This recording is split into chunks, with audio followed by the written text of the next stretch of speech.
Assalamualaikum everyone, how are you all? Hope you are happy today. So today I want to share the hadith of Prophet Muhammad, revelation upon Prophet Muhammad in the cave of Hira. غار ہیرا میں جس طرح حضور پاک صلی اللہ علیہ وسلم پر وحی نازل ہوئی، اس کے حوالے سے حدیث ہے. So before starting I must سے کہ یاد رکھیں اللہ تعالیٰ ایک ہے، اس کے علاوہ کوئی عبادت کے لائق نہیں ہو، کہ اللہ ہمیں اسی سے مدد مانگنی چاہیے، اسی کی عبادت کرنی چاہیے. یہ ادھر ادھر مدد مانگنے سے بہتر ہے کہ ہمیں اللہ تعالیٰ سے مدد مانگنی چاہیے، نہ کہ ہمیں کسی پیر مزاروں پہ جا کے متھے ٹیکنے چاہیے. پیروں سے مدد مانگنے کے بجائے ہمیں اللہ سے مدد مانگنی چاہیے.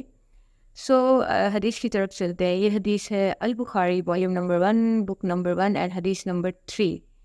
It's all about revelation upon prophet Muhammad in the cave of Hira, کہ جب حضرت محمد صلی اللہ علیہ وسلم غار ہیرا میں تھے تو ان پر وہی کس طرح سے نازل ہوئی، اس کے حوالے سے یہ حدیث ہے. So the mother of faithful believers the mother of faithful believers said that commencement of divine revelation upon Prophet Muhammad was in the form of a good dream, which came true in the bright daylight. یعنی کہ حضرت عائشہ رضی اللہ تعالیٰ عنہ کے بارے میں بات ہو رہی ہے.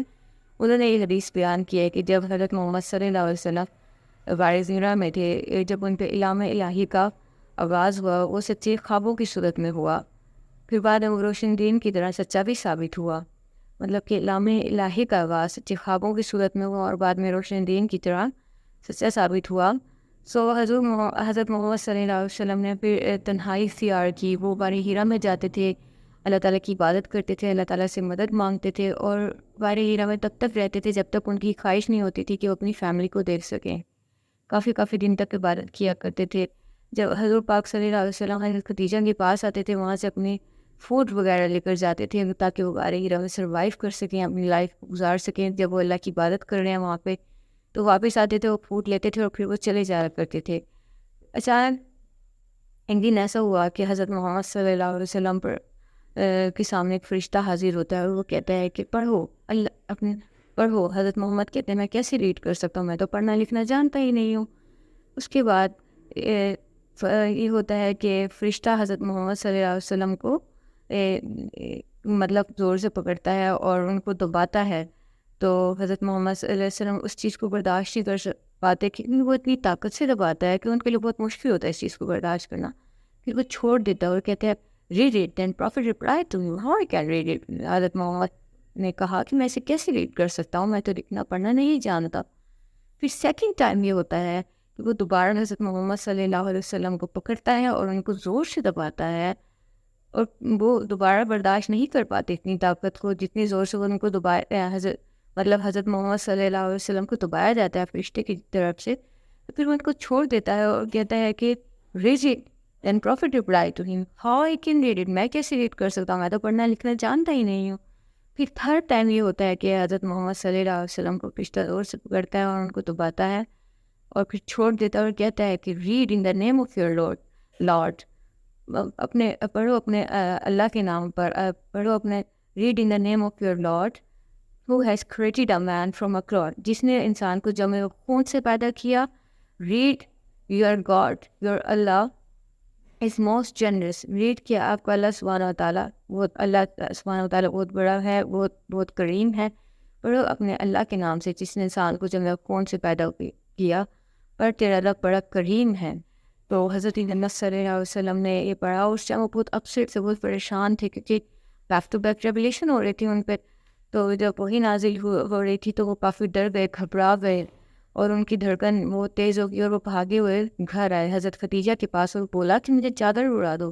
خبر میں 2 ٹائم انہوں نے بولا مجھے چادر اڑا دو. تو حضرت خدیجہ رضی اللہ تعالیٰ عنہ نے ان کو چادر اڑائی. ان کا ڈر جب تک ختم نہ ہوا وہ ان کے پاس رہیں. تو حضرت محمد صلی اللہ علیہ وسلم نے ان کو بتایا جو کچھ غار ہیرا میں ان کے ساتھ ہوا تھا. حضرت خدیجہ نے کہا کہ ڈونٹ وری، اور حضرت محمد نے فرمایا کہ مجھے ڈر ہے کہ میرے ساتھ کچھ ہو سکتا ہے یا کچھ ہوا ہے. تو حضرت خدیجہ نے فرمایا ڈونٹ نیڈ ٹو بی وری، اللہ کی طرف سے تو ایسا کچھ نہیں ہوگا، اللہ تعالیٰ کبھی آپ کو تنہا نہیں چھوڑے گا، وہ ہمیشہ آپ کے ساتھ ہے. کیونکہ آپ کا بیہیویئر جو ہے وہ سب لوگوں کے ساتھ اچھا ہے. آپ لوگ غریبوں کی مدد کرتے ہیں، ریلیٹیوس کے کام آتے ہیں اور مسافروں کے کام آتے ہیں. آپ جس کو ضرورت ہوتی ہے آپ اس کو اسسٹ کرتے ہیں، آپ یتیموں کے کام آتے ہیں، آپ مسکینوں کے کام آتے ہیں. آپ صادق کمین ہیں اور اللہ تعالیٰ آپ کے ساتھ کبھی ایسے نہیں کرے گا، وہ کبھی آپ کو پنش نہیں کرے گا. آپ کے ساتھ کچھ غلط نہیں ہوا. ڈونٹ نیڈ ٹو بی وری. تو یہ کنڈیشن تھی اس حدیث سے. ہم نے یہ سیکھا کہ حضرت محمد صلی اللہ علیہ وسلم نے جسٹ ہمارے لیے کتنی ہارشپ برداشت کی جب ان پہ وہی نازل ہو رہی تھی. تو ہمیں بھی اسی طریقے سے حضرت محمد صلی اللہ علیہ وسلم کو یاد رکھنا چاہیے, درود پاک پڑھنی چاہیے اور ان کی احادیث کو پڑھنا چاہیے اور سب کے ساتھ شیئر کرنی چاہیے, تاکہ اس طرح سے ہمارے ایمان میں اضافہ ہوگا. قرآن پاک کو ترجمہ اور تفسیر کے ساتھ پڑھنا چاہیے, اور بچوں کو بھی یہ چیزیں بتانی چاہیے اباؤٹ اسلام کے, جس طرح سے حضرت محمد صلی اللہ علیہ وسلم نے جو کچھ پیش کیا during the revelation of Holy Quran. So we have to convey our message to everyone. We have to convey our message to our kids. تو اس طرح سے ہماری جنریشن نئی چیزیں سیکھے گی. اور سورہ انشرا کے ذریعے بھی اللہ تعالیٰ نے حضرت محمد صلی اللہ علیہ وسلم کو بولا کہ پریشان ہونے کی ضرورت نہیں ہے. فَإِنَّ مَعَ الْعُسْرِ يُسْرًا إِنَّ مَعَ الْعُسْرِ يُسْرًا, ہر مشکل کے بعد آسانی ہے. ہر مشکل کے بعد واقعی کہ ہر مشکل کے بعد آسانی ہے. اور نو ڈاؤٹ حضرت محمد صلی اللہ علیہ وسلم اس کے بعد وہ زیادہ مطلب کافی ریلیکس ہو گئے تھے سورہ انشرا نازل ہونے کے بعد, اور وہ آسانی سے فیس کر سکتے تھے کفار کو بھی, اور ان کو اپنا پیغام بھی آسانی سے دے سکتے تھے. تو اس حدیث کو ہمیں چاہیے کہ ہم دوسروں تک بھی پہنچائیں اور حدیث کو پڑھیں, ریڈ کریں, ان سے نالج سیکھیں. انشاءاللہ اس طرح سے کنٹینیو کریں گے. Thank you very much. اللہ حافظ.